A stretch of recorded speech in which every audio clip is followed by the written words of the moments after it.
Hello, podcast listeners. This is What Scares Us, a podcast brought to you by the Ann Arbor District Library, where four friends discuss movies that make us think twice about boiling a pot of hot dogs and make us leery of heart-shaped candy boxes. I'm Amanda, and I'm joined by three other staff members of the library. I'm Allison. I'm Matt. I'm Christopher. And today we are discussing the 1981 film My Bloody Valentine. It is a low-budget Canadian slasher film directed by George Mihalka and written by John Baird. The movie was released in theaters on February 11th, 1981, just in time for a romantic date night at the movies.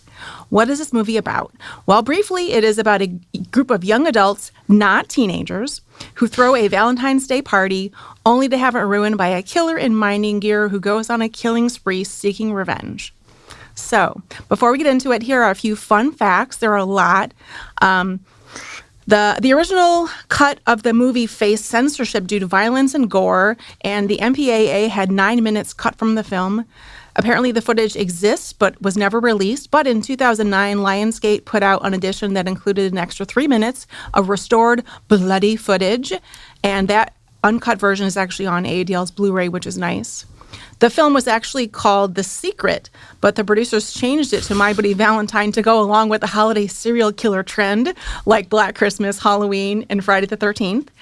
The movie takes place and was filmed around the shutdown Princess Colliery Mine in Sydney Mines, Nova Scotia.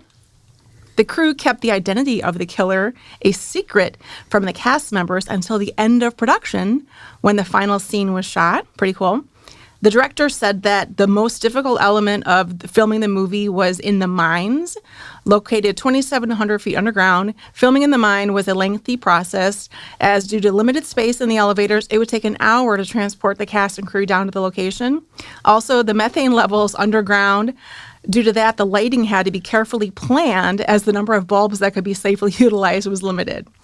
Also, extra fun fact, the remake, My Bloody Valentine 3D, was released in theaters in January of 2009, and the only good thing about that movie that I just watched last night was that Tom Atkins is in it, so yeah. I feel bad about that.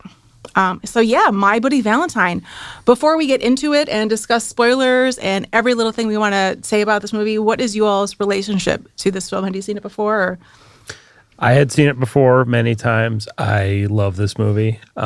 It exists exactly in the area of horror movies that I like. It was a joy to watch it again. I didn't realize that there was an uncut version of it. So I did watch that one. Not too much of a difference, really. Just kind of like longer kill scenes. But yeah, I love this movie. And it has some of my favorite like kills in a slasher movie, period. I had not seen this movie before watching it for the podcast. This was such a throwback to the old video rentals we used to get at Don's TV, RIP, on Water Street in Port Huron. Don's TV? Yeah. I like that. But the N was backwards. Wow. For no reason. Huh. For style. And it was quite a room. Room after room of uncategorized videotapes. Wow. It was amazing. That's cool. But who knew that mines made people so horny? I mean, that's kind of a question for the ages here. So that was a new one for me. Yeah. Dark private area? That was my main question the whole time, was like, what? Anyway, I watched this for the first time on May 9th, 2022, which I only know because I have a Letterboxd account. Oh, okay. Wow. Yeah, I was thinking about this because I was fully prepared to come in here and say that I watched this after watching The Prowler and Night of the Creeps. But no, this is a full year before. So I have no idea why I watched this movie. This is not my usual genre.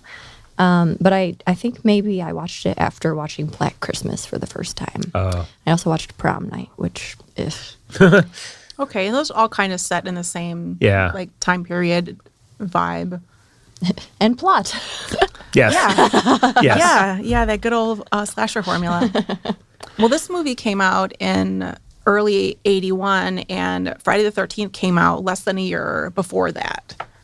And that movie did much better at the box office than this movie did, sadly. Yeah.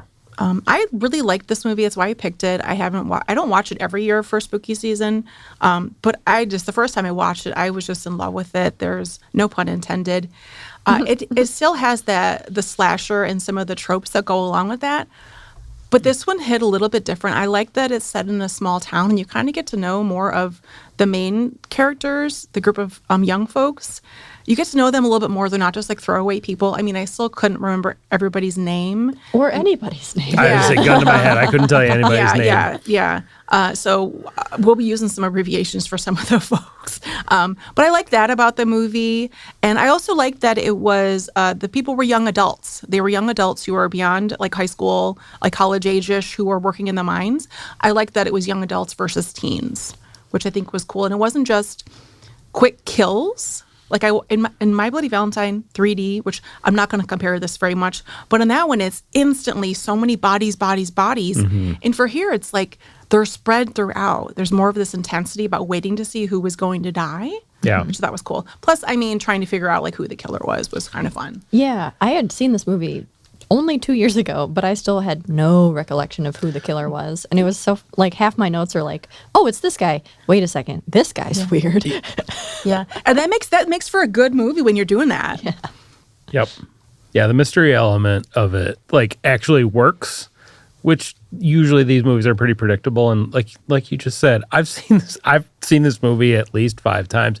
I forgot who the reveal was until the very end. And it's a very fun ending too. This is the most Canadian slasher movie by far. Like there is a like sweetness and politeness to a lot of it, and even like the hijinks that are happening are like pretty nice. Well, partway through, I was like, wait, why is everyone talking like that? Did everyone just turn Canadian? And it's like, oh, no, it is a Canadian. They started They Canadian. were the whole time. And That's one of the biggest reveals in the movie. They're all Canadian. The other thing about this movie, actually watching it now, because I had not seen The Prowler before we watched it for the podcast, and that movie's fine. This is a way more successful version of The Prowler, basically. Obviously, different setup, but like in every way, like it's a note that I wrote multiple times. Like this is like a way better version of what The Prowler tried to do. Mm-hmm. That's so funny. I had so much like good nostalgia for The Prowler. Oh, remember that movie? I still love it. Like I enjoyed The Prowler. Yeah. Yeah. When they show the combat boots, there's like a close up of. I was like, oh yeah, it's that guy from The Prowler. Yeah. He's in this movie too. Yeah. He's back. Oh no, it's it's man. Harry whatever. If you are listening and have not watched The Prowler, that was a movie we discussed several episodes ago. Watch The Prowler. It's a really solid slasher, and I'm having a soft spot of memories right now for the gazebo scene with those boots Hell and yeah. everything. Yeah. Yeah, but there's a dance involved. So The Prowler came out in 1981 as well as this movie. And then for this podcast, What Scares Us, we have discussed movies spanning 1942 to 2023. It's a lot of movies. And this is our third pick from 81. We had The Prowler and The Beyond. Oh, wow. Man. Yeah, so if you think about those coming out in the same year, it makes sense. Yeah. God, that Especially on the rocks. tails of like Friday the 13th. Yeah.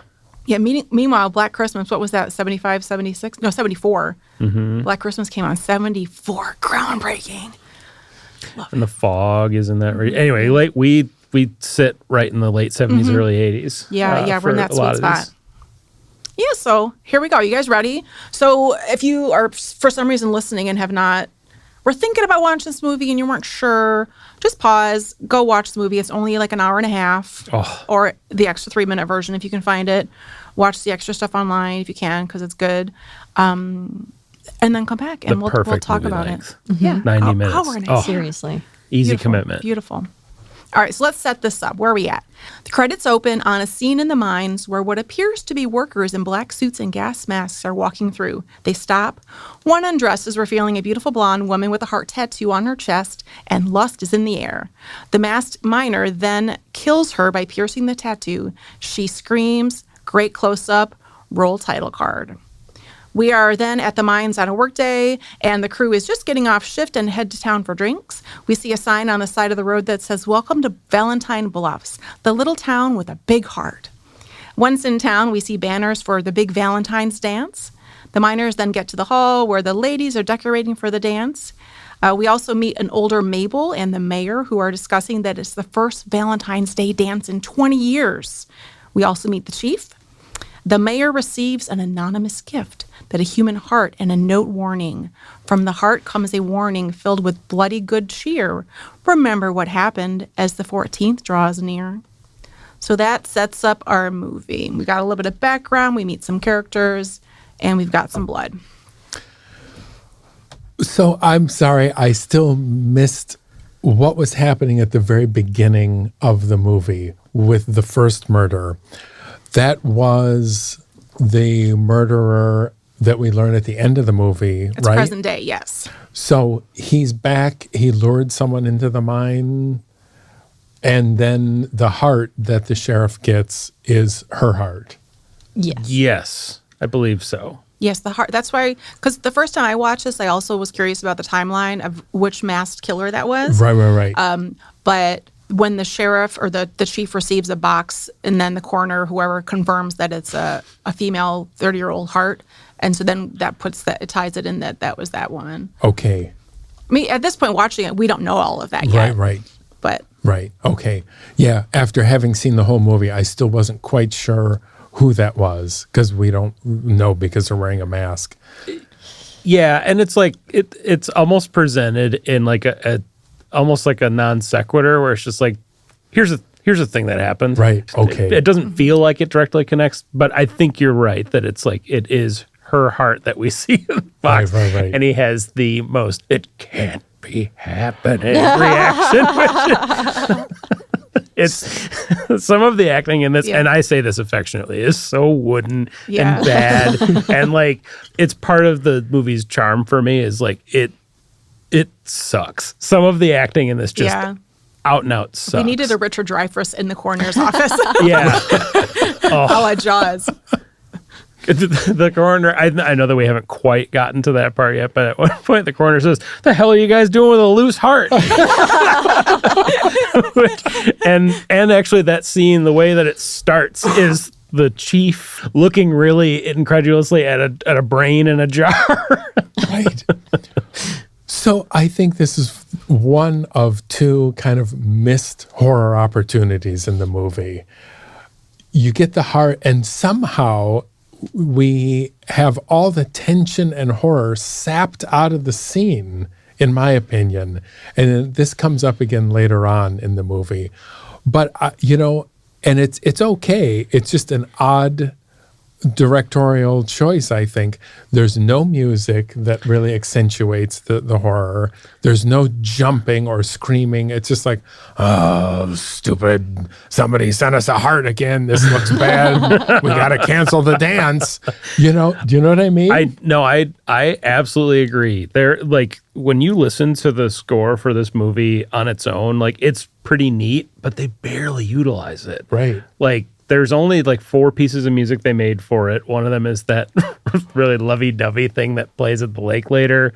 And the rest of it is like really good, but they barely use it. Yep. And when he's opening the candy box, whatever the fuck you want to call it, there is no tension. I mean, we know that there's probably a heart in there, but like there's just zero tension when that happens. And really there's the most tension in that scene is that dog gets so close to that truck as he's driving away, and I got really worried for that dog. Yeah. He was fine though. Great actor. Do you remember? Oh, when they turn around, there's a dog that runs out and chases the police car, police jeep or whatever. Don't even. Yeah, I do think that with this opening, it's pretty simple, and it kind of sets up your first kill. You have the mayor and Mabel just. You get the setup of how the dance hasn't happened in 20 years. So you're getting a little bit of that backstory. And then when they do find that heart box, there may not have been a thump, thump, thump waiting to see what it is. But now any other time a heart-shaped box appears in the movie, you're going to be like wondering, oh God, is there another heart in there? Right. I do love the weird country song that plays as they all drive away from the mine at the beginning. Yes. It's like setting them up as like hicks. And like Canadian hicks are just funnier and more kind than American Hicks. Yeah, I I think. love, and one of the things I love about this movie is like that early 80s-ness where these hardworking men are getting off work. They're like, yeah, they're headed to the bar. They're going to hang out with their babes, just like put down, 7 cold ones. It's just so like, I don't want to say feel good, but it's kind of this like, it just like small town. It just feels like chill. Like I'm going to meet them at the bar and just hang out. They got the jukebox. You're introduced to some of their faces and some of their attitudes very briefly. You already have TJ kind of like, what's he doing? Yeah. It's very cozy. And when they do get to the like town hall, wherever the hell they're setting up for the dance, like all the little back and forth between them and the babes. Yeah. Like one of them says, suck it in and zip it up, will ya? Yeah, it's cute. It kind of has like Footloose sort of like vibes of like a dance that they're not supposed to have. Yeah. So I apologize. Even before we get to something that happens in the next scene, I'm already thinking this has a strong alien vibe to it. And so I apologize for bringing in Alien so early into this podcast. Oh, but I have the aliens connection to this movie. Oh, so. wow. well, so I was just thinking, getting to know all these guys when they're all taking a shower after work, they're all working and they're razzing each other and we learn about all their characters. That seemed like a total alien scene to me, even before we get to something else. I did not even put that together. That does make sense, though. It's like the scene towards the beginning, like when they're introducing us to the blue collarness of those characters. Yes. There's something about the atmosphere of this movie that is like that blue collar thing just is fun and feels good. Like you said, it is like a feel. It's comfortable. Yeah. I did not make that connection to Alien, but there is a direct connection though to Alien, and in my opinion, which is the knife game that they play at the bar. With their hands. Of course. So which I love. That's funny. Are we in the bar yet in the synopsis? My next sentence is the bar. Okay. One, I love Mabel. I just think she's sweet. I was like the most bummed that she died. Also, a lot of the small town stuff is like, one, very foreign to me, and two, I feel like doesn't exist anymore. So there was something sort of nice about it. Mm-hmm. It's like no one hangs out at like a bar anymore. Yeah. There's like no bar culture anymore.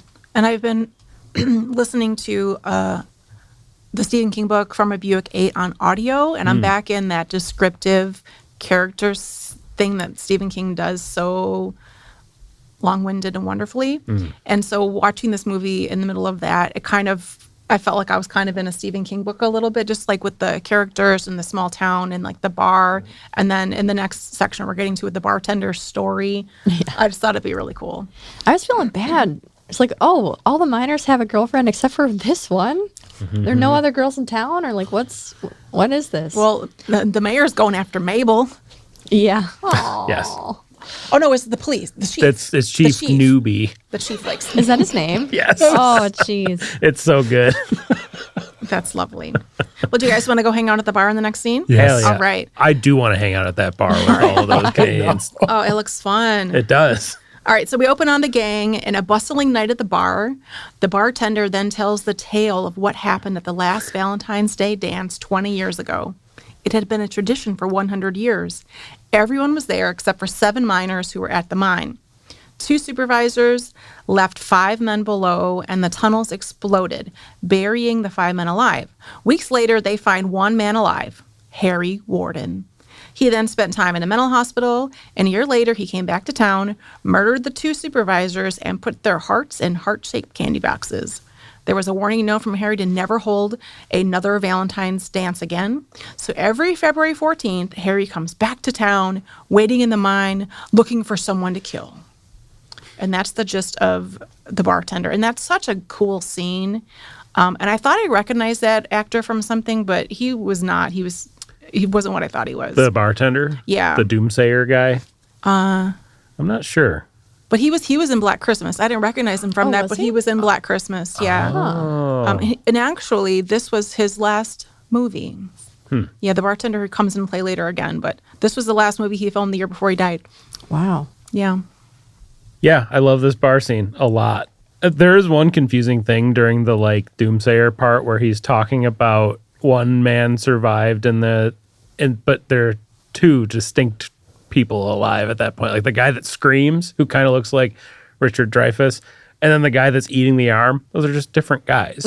So I don't know who is supposed to be Harry.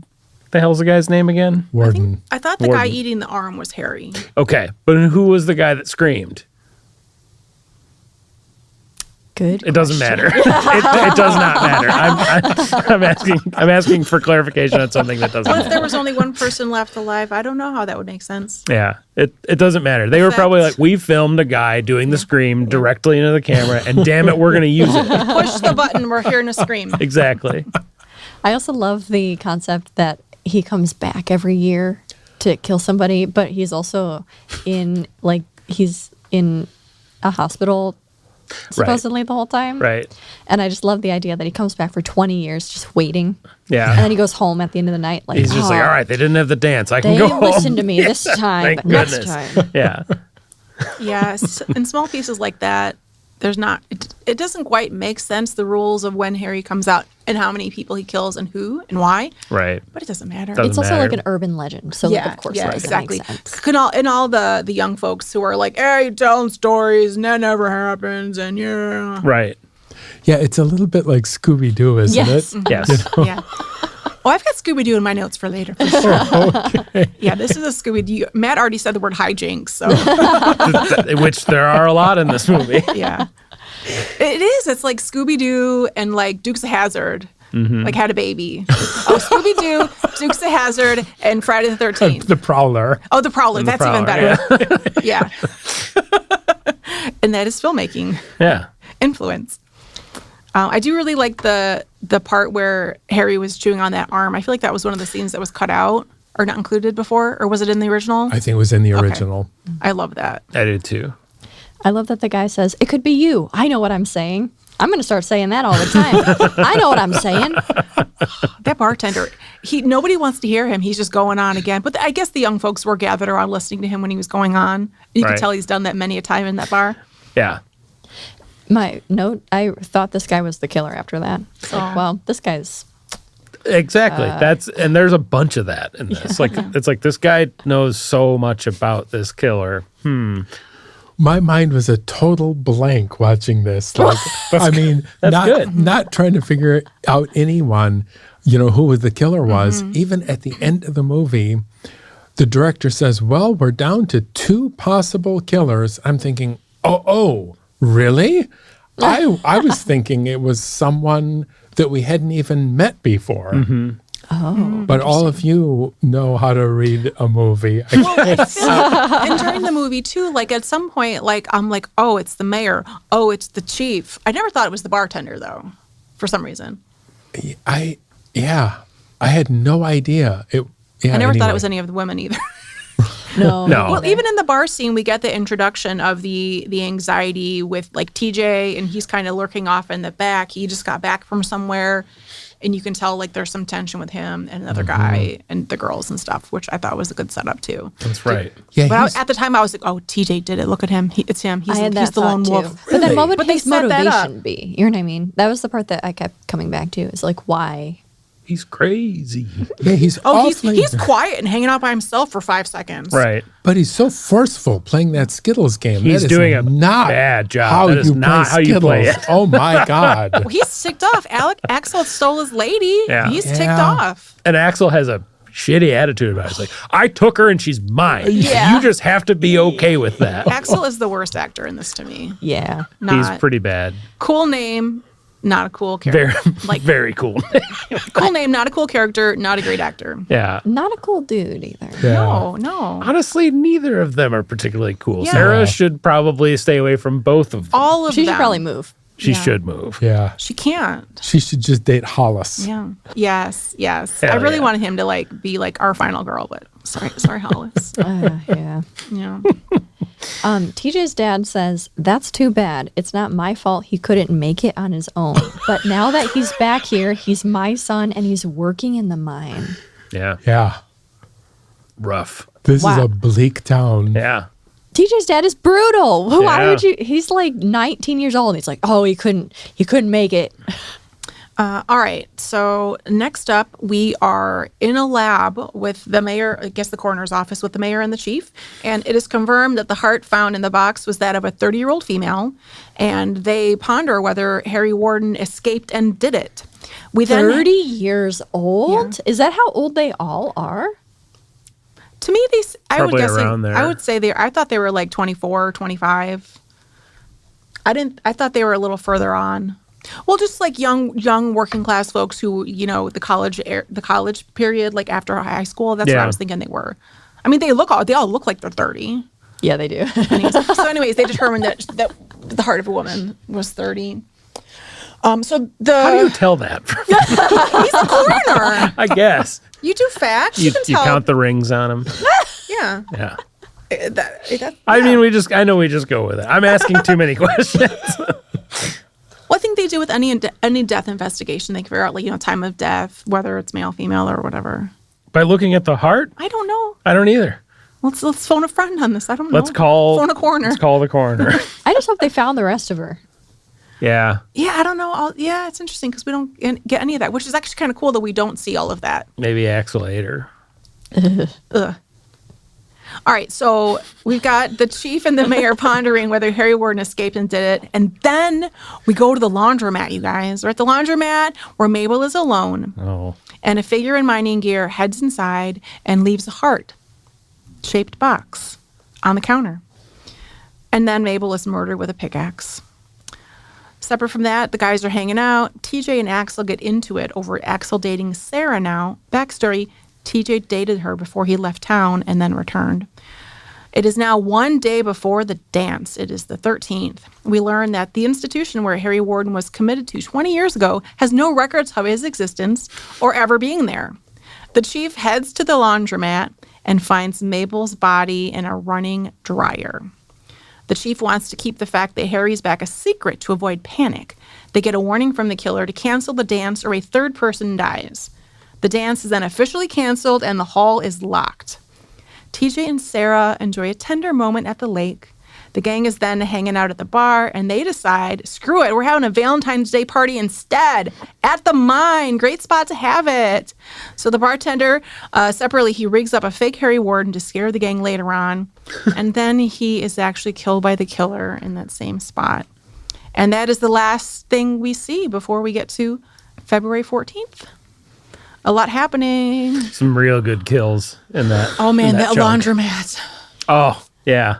So the extended cut has a little bit more of her because the dryer is still going around and around with her body in it. Yeah. Oh, yeah? Yeah. Yeah. It's like slow motion. Yeah. And you can just see her like burnt up body. Oh, Yeah. I want to see that. Yeah, you should watch the man. extended cut. It looks really good. It's a little bit rubbery, but it still is like, it's cool. And her eyes being like cloudy and smoky. Fuck yeah. Smooth rules. It's also neat when he walks into the laundromat. He's like yelling, Mabel, Mabel, looking around, but he's smelling something. He just smells something not right. Yeah. And you see that all the hearts in the laundromat are upside down. Right. Which I thought was cool. Somehow he just breezes past the dryer that clearly has blood all over the front. Looks in the one next to it. This heart is leading me to the next clue. Yeah. All I could think of was, hey, you stupid kids, you brought that rotten meat in here? Oh, you've been watching Tim and Eric. I forgot about that. Good for you. We'll circle back to that. That's later. right. One thing something that I noticed for the first time watching this is the reflection of the cameraman when we're in the killer's perspective and he's looking in the laundromat at Mabel. If you look closely at the window, you can see cameraman, clearly an assistant that's like kind of looking to see how it's lined up. I had never noticed that before. Scandalous. Doesn't matter because it really like I bet that they were like, well, you're gonna be watching what she's doing, not looking at the drapes like Yeah. I was. Also, probably 1981 TV. It's like so little. Exactly. But yeah, Interesting. A thought that I had at this point when we see the another candy boxes. The candy box setup is great because everyone is excited to open it initially. And that is true. Every time you see somebody opening one, except for the dogs later, they're like, ooh, who got this for me? I think actually Somebody Mabel even loves says, me. who could have gotten this for me? She smiles. Yeah. There's Yeah. hope in a box. So this is such an interesting collection of themes in this movie, right? We've got a love triangle. We have Valentine's Day is coming up, and we have all these minors. I mean, I had no idea that this was a movie about minors. I thought it was just like regular serial murderer, slasher on Valentine's Day. But there's this whole mining subplot here. And I can't really think of other slasher movies that have such disparate, weird themes put together. I mean, Halloween, it's just a murderer, you know. I mean, yeah, Not Halloween. just any murderer. Well, yeah, Halloween is happening in the background, and that kind of plays into it a little bit. But mining, like if I was setting out to write a horror movie, I don't know that mining would play such a prominent role. I just think it's really interesting. Especially considering like how much harder it made filming record. But I guess if you're thinking of, and it's funny because we watched The Descent, which is, you know, you're in caves underground. That was super claustrophobic and terrifying. Right. I wasn't afraid to be underground. But I think for this horror movie here with the slasher, you're given a built-in set of darkness. Yeah. Because you're afraid of the dark. You know what's lurking in the dark. And you've also got these tunnels. So I think it adds an element of like suspense and built-in darkness, which lends itself well to a horror movie. I don't know what they were thinking when they planned it all. I didn't really think about it. But yeah, mining. I mean, they could have been like, you know, farmers. Right. To be fair, though, mining always gives me kind of a bad vibe. Yeah. Yeah. Oh, you're underground and you're probably going to get cancer in 20 years. Exactly. Like, Exactly. There is an inherent darkness and then the to all methane, of it. you could blow up if you sneeze too loud. Yep. Yeah. Yeah. Plus, like small town, it's like maybe that's like the only It's the only game in option. town. Yeah, and that comes into play too with the remake of this as well. Like that's the only time, and I've seen this in other movies that are not horror, where it's like a small town movie and like people do work at the mines or they work at the mill or that's just what, or like the car factory or whatever, like the factory in town. So I feel like that's a thing. Alien Romulus. That's right. Yep. But I think a normal horror movie would just be. What is a normal horror Well, movie? it would be called Down in the Mines or Down in the Darkness, and it'd be about a serial murderer, a small town, and miners. Right. Down in the dumps. But this one adds in Valentine's Day. Well, it's vengeance, and here the vengeance is love. Right. Like, why do you kill? Like, love is the top reason. It's really interesting. Yeah. Yeah. Love triangle. I like it. One of my notes is hanging out inside a demolished car. There really is nothing to do in a small town. Yes. And now they're playing harmonica. Two people playing harmonicas at the I same love that. time. Couldn't think of a more annoying thing on earth than dueling harmonicas. I thought it was like music, and then I saw somebody was playing it. Yeah, I also like how a couple of the guys are like warming up food over the engine of a car. because they've got the munchies. They've got TV dinner, and I forgot about that. I love this part so much. They're hanging out, and Hollis is there, and they're trying to like get the turkey. And don't poke my meat. There's so much like this is more hijinks. This is It's more like low stakes Canadian hijinks. these people are 24. They've had 9 beers. They're hanging out. They're getting the munchies. They need their turkey cooked over the engine. This is an awesome night that they're having. It just feels nice and comfy. And I love this, kind of weird brotherhood rivalry going on between these two guys. Mm-hmm. They're like sort of pals, but we all know they're going to have it out at any moment. Yeah. But these guys, they hang out together all day and all night. They work together, then they go out together, then they go out and have an after party. It's like they're always together. They're always ripping on the harmonicas. And they just look like they're having a hoot, not a care in the world, just working hard, playing hard, and that's your life. And I just love that for them.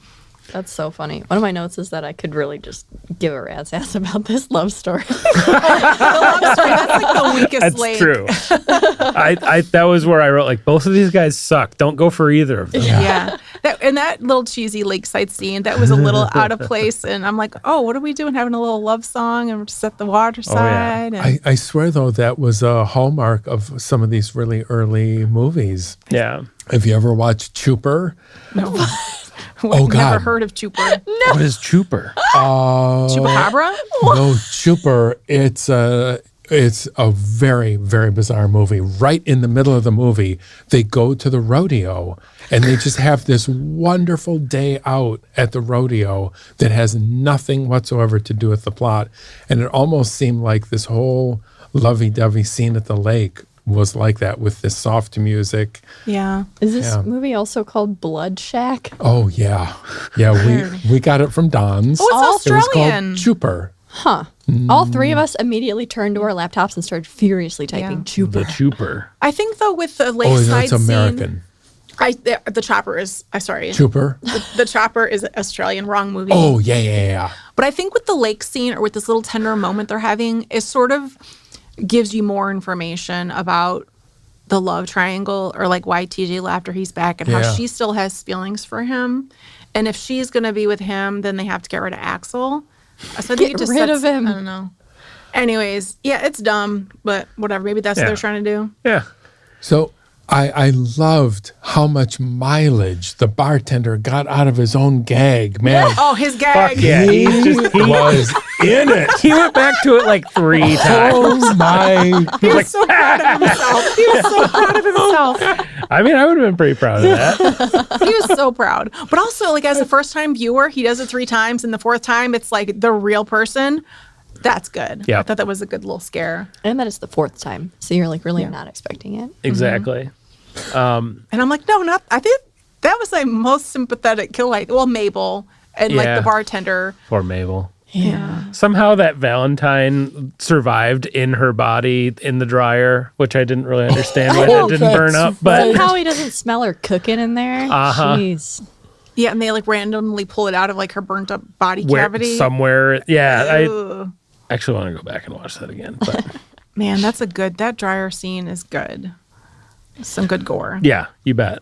Also, is it a small town thing to like remember murders? Like, I don't know if it's just in modern times, there's like way too much going on, or like a bigger city or what, but I couldn't even tell you the people who were murdered here in the last 2 years. And these guys are all like, Yeah. 20 years Well, it's a ago. small town. I Population is remember. what, 3,700 people. I noticed that on the sign. I like went back and watched it because I wanted to, and that's a pretty small town. Valentine Bluff. But also, there's nothing going on. Oh, yeah. Yeah, Yeah, they're just in the mine. Folklore. we Jeez. remembered all the characters in Goodall's. You know, when the crazy hippie hotel burned down, and who was addicted to heroin. Oh, really? And the tax shelter guy who went crazy. Dexter kind of was like that when I was a kid too. Yeah? It's bigger now, but like everybody kind of knew everybody There's a story. in their business. Yeah. What? And the history. Yeah. Yeah. Or if you think about like the movie Halloween, that town knew the story of Michael Myers, and kind of a similar setup of him coming back and stuff. That's true. They knew the story of him. Like, oh, that's the murder house. And alrighty, are we ready to head to the next day where we wake up I think and it's Valentine's Day? I only have one more note from this section, which is at one point, like when they're cutting between the scenes, they cut back to the bar and the song is playing and it's talking about digging in the mine. It's just like, I looked up all of the original pieces of music in this because they were all written like with the plot in mind. So anyway, it's just very funny and very on the nose that's playing. It's on the jukebox. And this is about the point when I realized that the chief's name is Chief Newbie. And I made a joke that it was a newbie move to shine the light right in Sarah's face when she was running up. Well, like Bob Newby in Stranger Things. I was thinking that too. Yeah, interesting. Oh, Also, Bob Newby in the original Sims is one of the tutorial characters. oh, The Sims. Yeah. Don't even get me started. Lure the guy out on the lawn and build walls around him. You stop hitting on Put him my in wife. the pool, take the... And then they're going,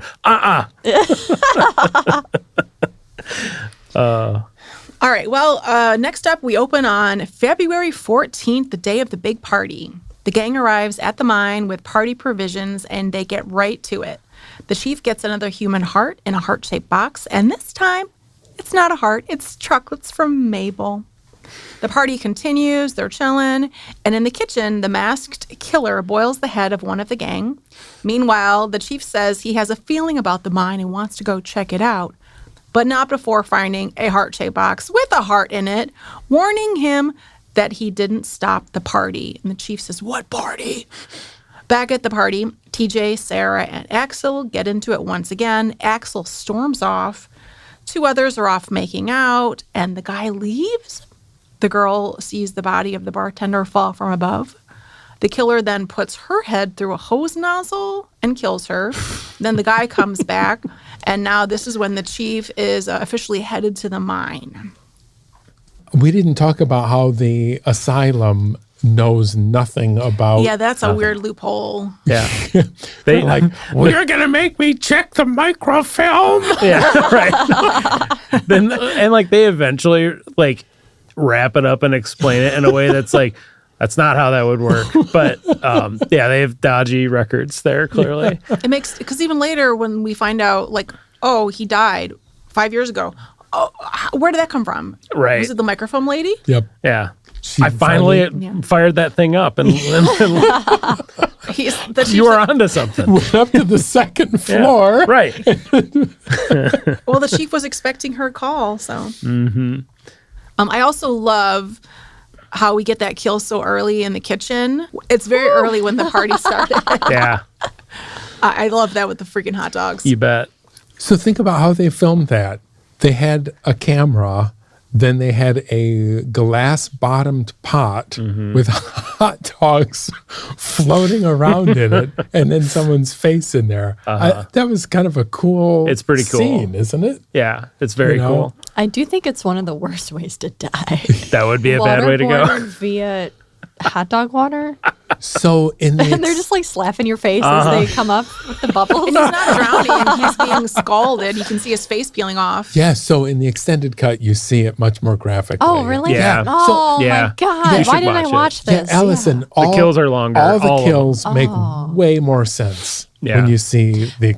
I had to rewind 3 different times when Mabel's flopping around inside because you could just barely see it. It was Yeah. like a 2-second shot. Yep. Yeah, it's worth it to go back, and I bet that they probably shortened the pickaxe one too, like the prank death of the bartender. Oh yeah. That because was like that one that was is way shortened. more graphic. Yes. Yeah. Because Like- if you think of any kill, and if you add 30 seconds to the kills, a kill happens, boom, it's so fast. Yeah. But if you add like even 10 seconds, 12 seconds to those kills, like you're Yeah. getting more blood and action and information. And you get a better look at the like honestly very good looking Interesting. effects in Yeah. this. Like for as low budget as this is, like all the practical stuff looks good. And there was some anecdote, I don't know if it's true or not, that like the director, the effects guy, which I had a fact about him. Oh, the special effects were done by this guy named Thomas R. Berman, who worked in the makeup department for Invasion of the Body Snatchers, Halloween 3, and then Scrooged, Die Hard 2, Howard the Duck, Teen Wolf, Oh my God, classics. bunch of shit. But yeah, he made this claim that like one of the effects, he didn't say which one, when he showed it to the director threw up. Oh, which man. maybe he I did. wish I threw up. But can you imagine, like, for the uncut version that we're referencing, you get 3 extra minutes. Yeah. There's 6 more minutes that has not seen light. Yeah. That's a lot. Yeah. In this section, the dude snorting the beer up his nose is Yeah. the life of that party. The king of hijinks. Yeah. Love that guy. He's our little simple-minded friend. He's so funny. I'm so stupid. I thought he was snorting pop. That's what I have in my notes. Oh, of course he's having a soda. Well, I think he says Coke, and yeah, it does make sense. It would track. And then because I looked a little more intently at it, and it's like he's snorting the beer, and he But I can't. think it sounded like makes he more practiced on Coke. Right. He had to learn. I mean, Coca-Cola pop. Right. He had to learn how to do it with Coca-Cola before he learned his skill. That's Yeah. a big imagine the magnet right there. bubbles? That's a cute, that's Yeah, a big right. turn on. Exactly.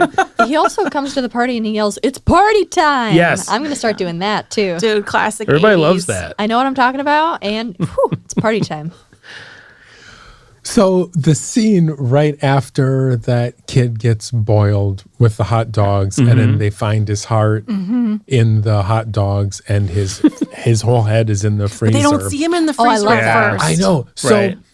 the thing is, it's almost like a comedy scene, In a way. isn't it? Yeah. It's totally not scary. Yeah. It's like, ha ha, look what you forgot to see. Right. It's right behind you.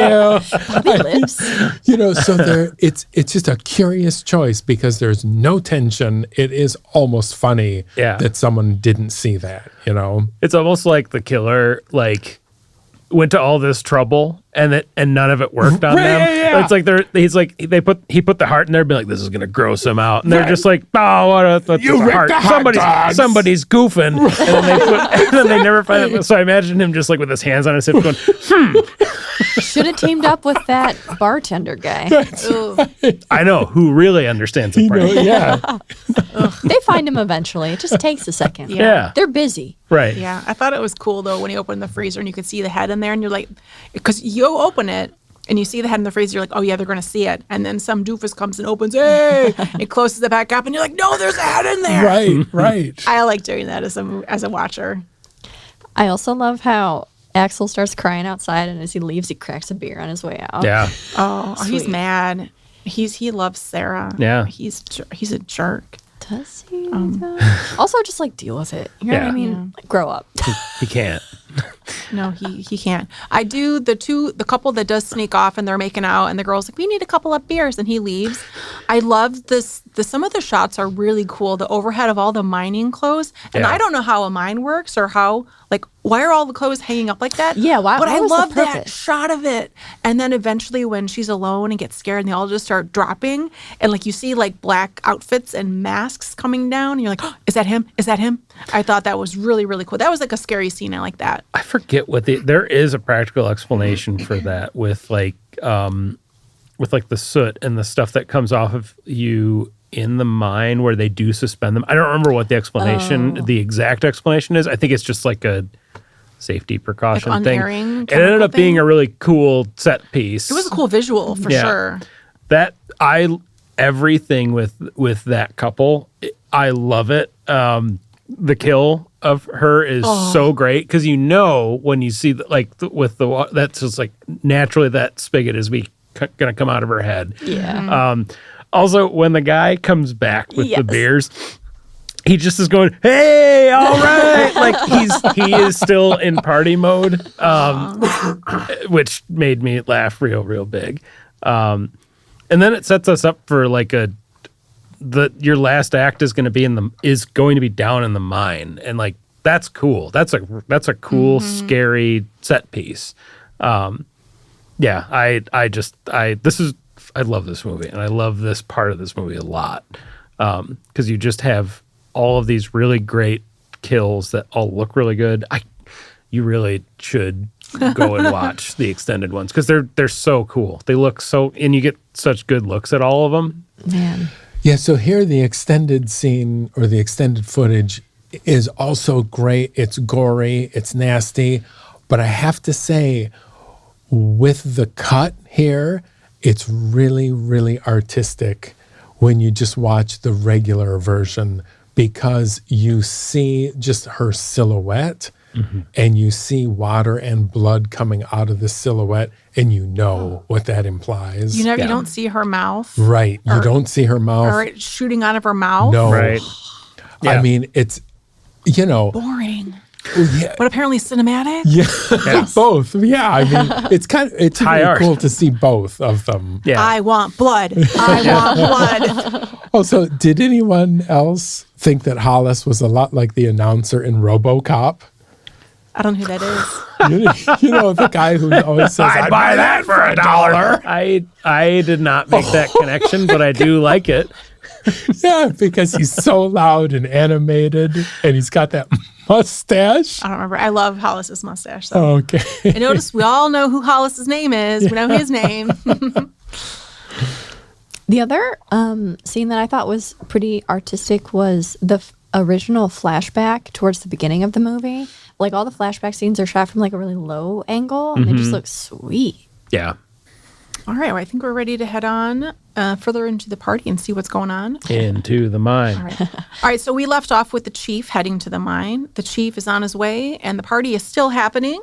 Some of the gang decides to head down to the mines. They hop in the cars with blankets and beers, and off they go. They walk through an abandoned tunnel. One couple heads off to do something. Back at the party, the severed head of the boiled Dave is discovered in the fridge. I'm sorry. And everyone is hysterical, including Allison. Axel warns that it's Harry Warden and for everyone to get the F out. So bad. TJ and Axel realize that half the gang is still in the mine, so they head down to warn them. The gang is walking around, having fun, while the killer comes along, smashing all the nearby lights. Some of the crew properly warn the chief, they escape and get to warn the chief, that Harry is back on a killing spree at the mine. Back underground, TJ gets to the gang underground and warns them. The two friends who snuck off are found dead by Hollis, who is sadly then attacked by a killer. A couple of great pokes there. The others see the killer in the tunnel. They split up. Axel finds the girls, and they meet up with TJ. Meanwhile, the chief arrives at the mine. Underground, the gang discovers that the control panel is smashed. Oh, no. Back in the tunnels, there are 4 people remaining. They think they hear Axel die. So now it's just TJ and Sarah, and I think Patty is the red dress girl's name.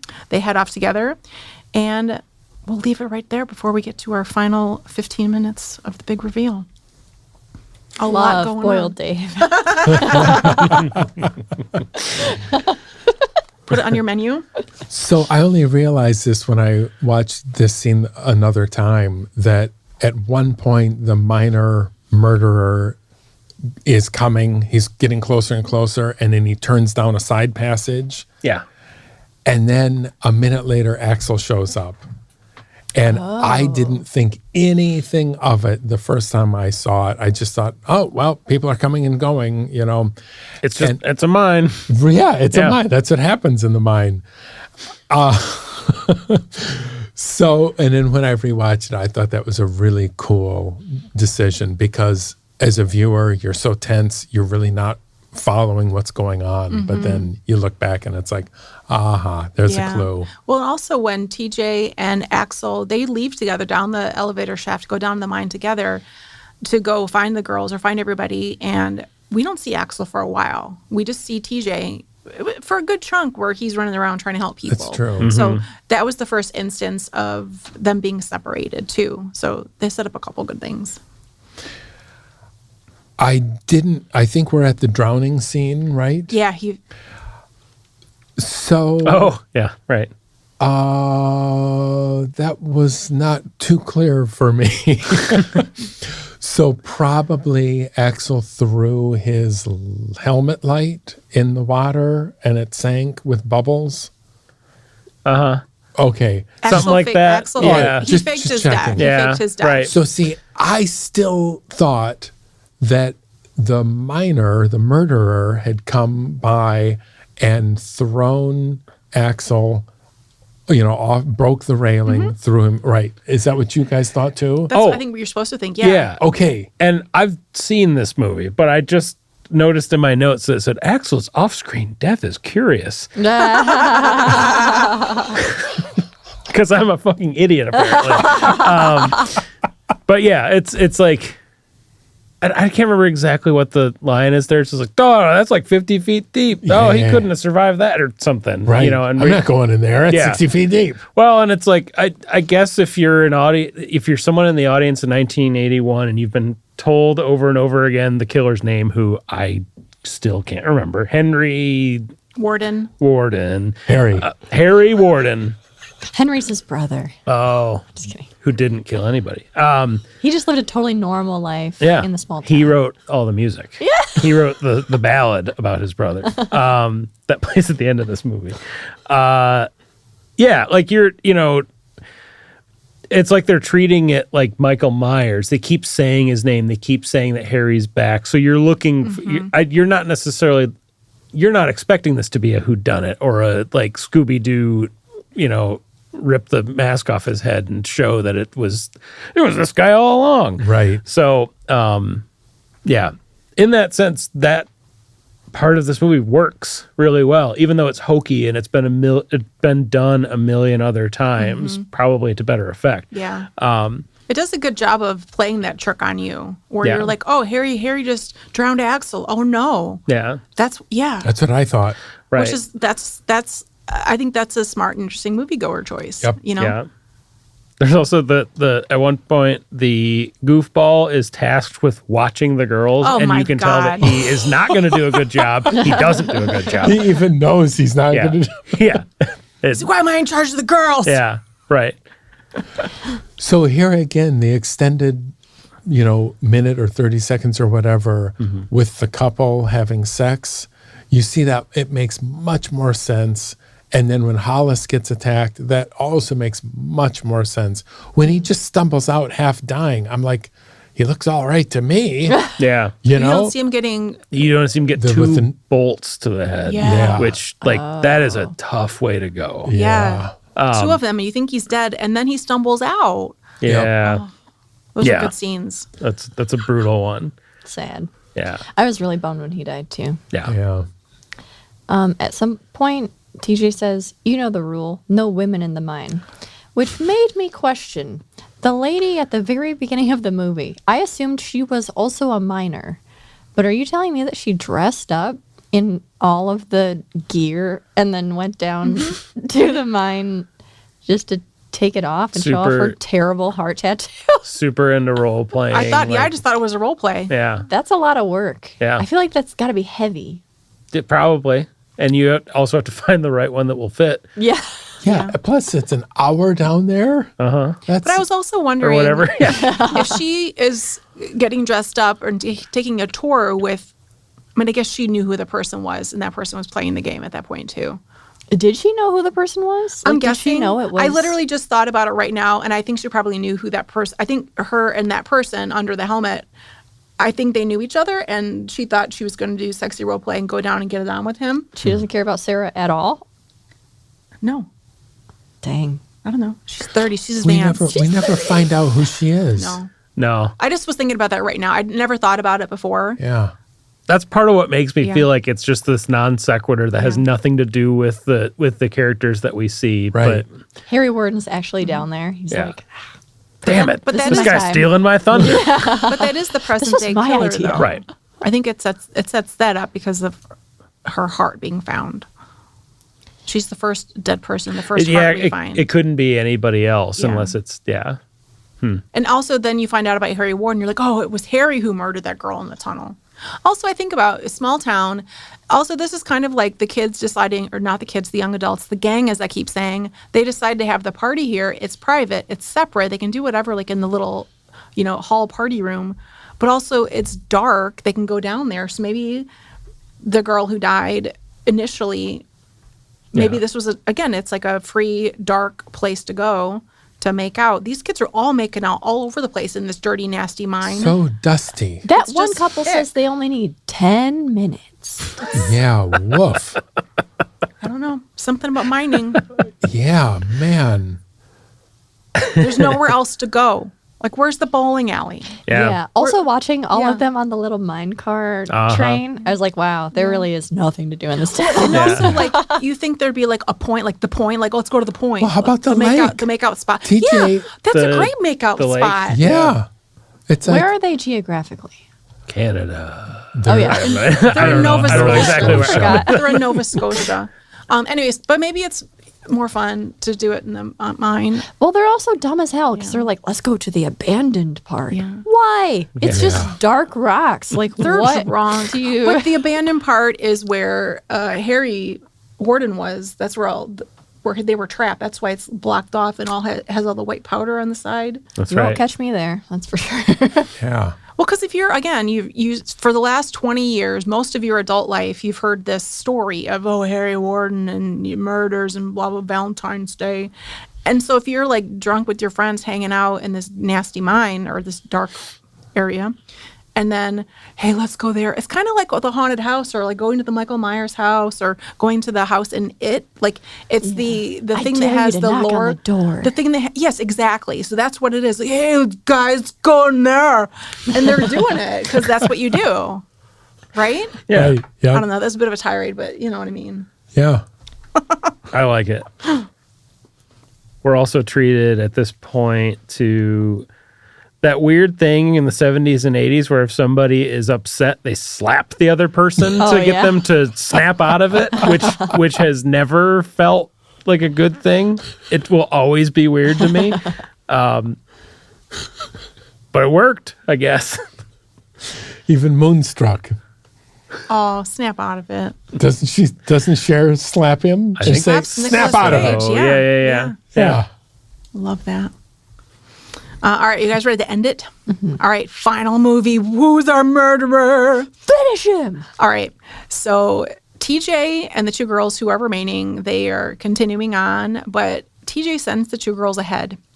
The killer kills the girl in the red dress in front of Sarah.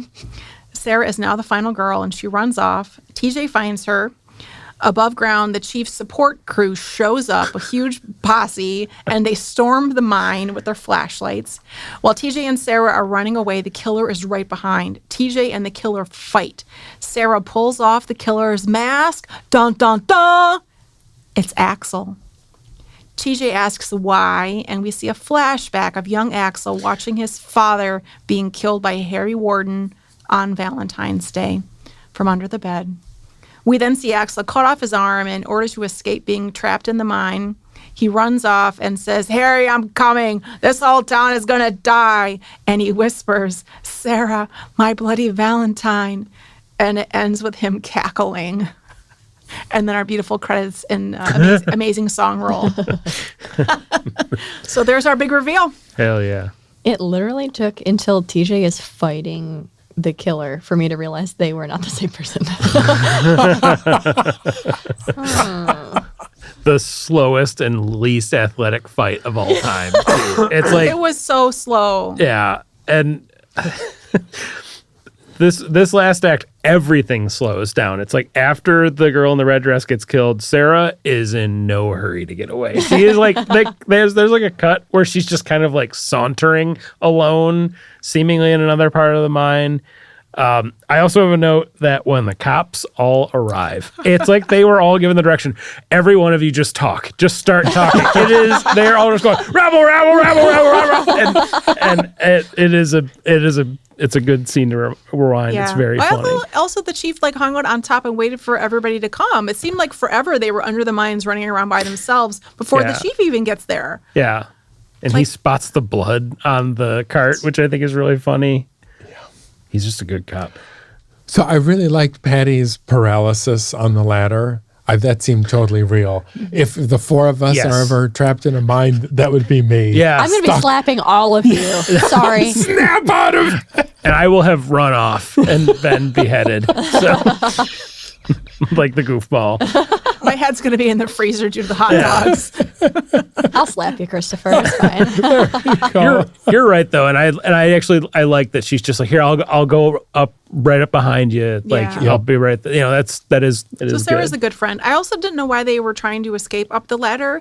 And why didn't they continue going? I mean, sure, a body fell, but do they think Harry was up there and Harry threw the body down and that's why they stopped going upstairs? Yeah, and then they're like, okay, go all the way back down, which is funny. They spent like so long climbing up that ladder. Yes, and then they're like, well, I guess not. Let's just go back.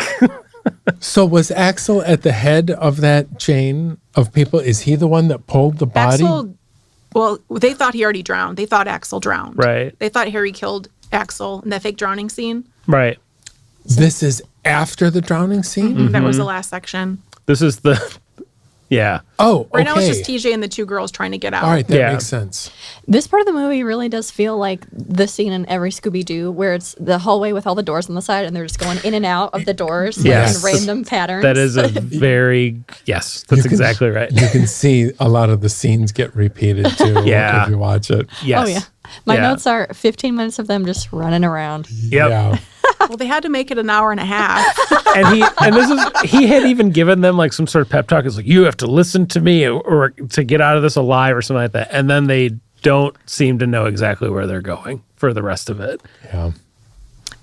I liked how Axel is still alive under the rubble. And then I love the flashback scene, but I like the scene of him. I think it went kind of threw back to the initial scene where Harry Warden was chewing on the arm. Here you've got Axel sawing off his arm so he's not trapped. And then he escapes out some like back secret tunnel, just cackling like he was going to Harry or he had become embodied by Harry. Mm-hmm. And then he still professes his love for Sarah. And then that evil cackle. I thought it was a really cool ending because it kind of left the door open for more murders to happen every year on Valentine's Day, which I thought was so good. It is cool. I also like that you can only see him through that little like crack in the wall. Yeah. It's cool. And then, the ballad at the end, which is just like the theme song from the animated Hobbit. It's very funny. I could play it. I have it because I had to have that the second I heard it. For me, it reminds me of the song from the Edmund Fitzgerald. Sure. Yeah. Yeah. It kind of sounds like that to me. This is even more dreary and depressing, I think. Yeah. But I like, if you listen to the lyrics, it like references what was going on like in the movie and Valentine's and Harry. It's the Ballad of Harry Warden. It's very funny. I just think it's an interesting choice to write this like beautiful little sincere ballad about like this killer. Yeah. Apparently that was like the last thing that he composed for the movie. He was going to have somebody else do it apparently, and then he went, well, I guess I could just do it myself. And then he started writing the lyrics for it and was like, well, I guess I should just say exactly what happens in this movie. Yeah, I could just picture like, I know the gang is mostly dead, but the back at the bar, we've got the bartender still alive, the kids are still alive, and the gang is all there with their beers in their hand, and they're swaying back and forth. Singing the song. Yeah, I want that little reprise. I'm sure everybody's dead, but still. It's like an alternate The Shining ending. Yeah. They're all at the bar. Right. Yeah, exactly. I want the Ballad of Boiled Dave. Boiled Dave. Well, this also when the chief is there, when he gets down to the tunnel, this is also when he declares that he heard the news that Harry Warden, the real Harry Warden, had died 5 years ago. Right. And that kind of like sealed the door on that. So you get that bit of information right at the very end while they're going, and like 3 minutes later you find out that it's Axel. So I thought that was a cool choice to like officially be like, it's not Harry. Then you're like, oh no, is it TJ? Oh no, it's TJ, because you think Axel's dead. It seemed like TJ. Well, in theory, I mean. Yeah. And he had blood coming down his head. He had been bonked. Yeah. So it's like, oh, did he do it? Yeah. And I don't remember who I thought it was when I first watched this at all. Yeah. It's one of those movies, like you said, Matt, where you just watch and you kind of forget. Yeah. You're like, oh, yeah, it's him. Oh, wait, no, I forgot. Oh, it's him, yeah. Like, I had forgotten about Mabel and the dryer, and, like, that is such a... Anyway, yeah. It's good. One thing we didn't talk about was some of the sound in the movie. We do have that whole...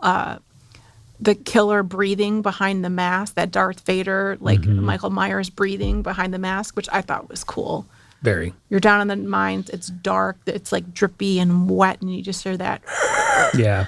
I thought that was really effective. Yeah, I'm amazed at how effective a mask is in horror movies. You know, if you think about a lot of our slashers and you think about Darth Vader and you look at the Prowler, you know, it's really scary. Even though you know there's a person behind it, it's so dehumanizing and so upsetting to, you know, be killed by this expressionless, emotionless monster. Yeah. I don't know. I think that's really effective. Well, even like you think about at the Prowler at the end when she like takes off the mask, that's like crazy. It's so good. Yep. Yeah. The look of the miner in this is very cool. Yeah. Like, and very effective.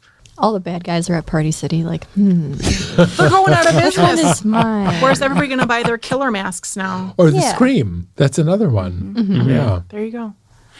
All right. Well, any final thoughts before we get to our rankings of Scarometer and movie? All right, let's do it. Who wants to go first? I'm happy to go first. I'm going to give this a 2 out of 5. There was something going on in my house the night I was watching this, and I was right in the middle of it, and all of a sudden the porch light went on, and I thought there was someone on the porch, and I was a little bit freaked out, I have to admit it. So I bump it up from our usual 1 to a 2 out of 5. Also, I kind of like the paralysis scene on the ladder. It reminded me a lot of The Descent. So, and I'm going to give this an 8 out of 10. I like this movie. I like that it was shot in 1981. I liked all the practical effects. I thought they were really good. And the uncut version, if you can see that, it really, really helps the movie a lot. And it has some amazing effects in it. Well, it's almost like you looked at my notes, because I will give this movie a 2 out of 5 on the scare-meter. I think that the mine shaft is a scary enough setting, but also the fact that the killer kind of gets away and is nuts, and not a terribly scary movie, but those ideas are scary. And then, yeah, I would say it's an 8 out of 10 movie for me. It's like, in the scheme of slashers, it's probably in my top 5. It's not, I don't like this more than like Halloween or something like that, but I think it sits really nicely alongside your classic slasher movies, your Jasons and your Freddys and your Michael Myerses and et cetera, et cetera.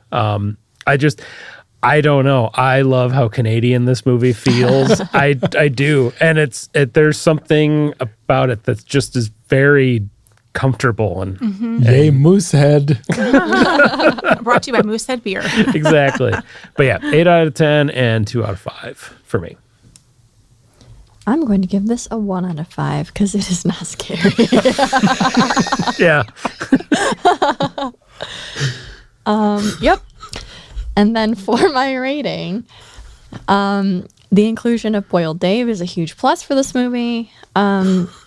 This isn't really my genre. This is not like a type of movie that I'm usually that into, but I do find this movie charming. And there are certain kills that I think are really good. So I am going to give it a 7 out of 10. I like how the words to describe this slasher film are comfortable, charming. It's a cozy. It's Canadian. What It's do a you cozy want? horror movie. Yeah. No, it sincerely is. And those are part of the elements of it that make it successful. And I do like, Matt, what you said about how it fits well into the genre around that, good 8-year, 6-year period of before it got to like tropey. And it's just, this movie, I think it sets itself apart with some features that aren't in some of the other slasher films that were coming out at this time. I love this movie. I'm really glad to have shared the viewing and talking experience with you all on it to get some different points of view. And I love it. I don't think it's super scary though. I'll give it a 1 out of 5. And then for the scarometer and then for the overall rating, I'll give it an 8 out of 10. I think it's really, really solid. I just really freaking love it. I don't watch it every year like I do with Halloween or The Fog, but it's just really, really good. And I feel like not enough people talk about this in that section. Although I think, didn't Quentin Tarantino say this was his favorite slasher movie? Yeah. I was just like, oh, cool. Other people know about this movie. That honestly might be why I looked into it, because I had not really that's heard funny. of it. And yeah. I don't know how I heard about it. I think a friend of mine had seen it and she had a list on her phone or something, and I glanced at it and put it on my list. I'm glad I did because it's really good.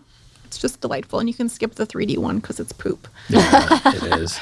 I wonder how well this movie did when it came out. I mean, it obviously didn't do well enough to merit a sequel because it was very clearly like it is set up to have a million of these things.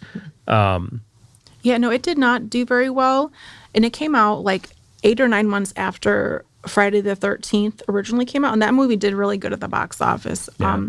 Christopher, you had an insight as to why people might not have gone out to see this movie. Oh, I read a comment, why it was so heavily censored and cut, because it was right after John Lennon's assassination, and people were really sensitive about gore and murder and killing. While the other slashers were before that. I don't know if that's true. I didn't even know if the timeline fits or not. Yeah. But the director talks a lot about the back and forth, several rounds of cutting until he said when the censors wanted him to cut several more frames out of the movie, he said, there is literally nothing left to cut. What you are imagining are things that you are hearing in the movie, and the rest is your imagination. And they finally had to relent. Wow. But he talks about that whole process on the disc. That's cool. Yeah. In the uncut version of that's on the Blu-ray that the library has, the director has like a quick 30-second thing where he's like, "Hey everybody, I'm so happy we're able to see this version with the uncut." And he was really happy. So I thought that was cool. And I feel like that doesn't happen. Like it's not an extra. It's like literally like right before the movie. Like, Wow. I love that. Yeah. Thought that was cool. All right, listeners. Well, if you like what you heard today and want to let us know your thoughts on this film or the show, you can email us at whatscaresus@aadl.org. Thank you for tuning in. This has been What Scares Us.